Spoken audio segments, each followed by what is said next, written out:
По поручению временно исполняющего обязанности главы Республики Коми Ростислава Гольштейна в школах и колледжах региона уже не первую неделю разговоры о важном проводят чиновники. Очередной урок в Инте в лицее номер 1 провела заместитель руководителя администрации Ольга Барабаш.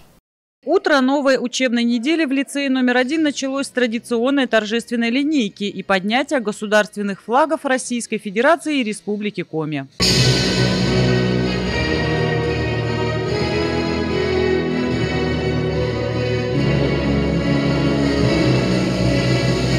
Еженедельно во всех образовательных учреждениях Инты проходят разговоры о важном, посвященные самым разным темам. Лекторами уроков каждый понедельник в случайном порядке становятся представители руководства округа. 3 марта в лицее номер 1 разговоры о важном провела Ольга Барабаш, заместитель руководителя администрации. Для ведения бесед разговоры о важном используется разработанный на федеральном уровне материал, адаптированный для учащихся разного возраста. В преддверии 8 марта темой урока стал Международный женский день. Ребят, как вы думаете, о какой борьбе, истории какой борьбы предшествует этот праздник 8 марта?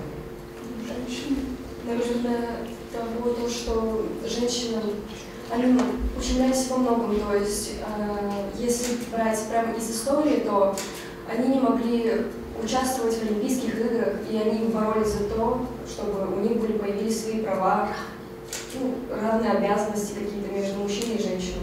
Спасибо большое. Очень приятно, что есть отклик от класса. На самом деле, действительно, еще 1,5 века назад женщины не имели равных прав, они не имели также избирательного права, они не имели права получать определенные профессии, они не имели права занимать государственные должности, не имели права управления государством, да, участвовать в управлении государством. То есть была масса ограничений у женщины, и женщины начали бороться за свои права, и таким образом возник этот праздник.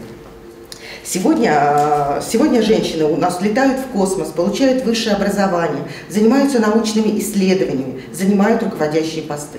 То есть значение праздника изменилось, но мы все равно его любим и отмечаем.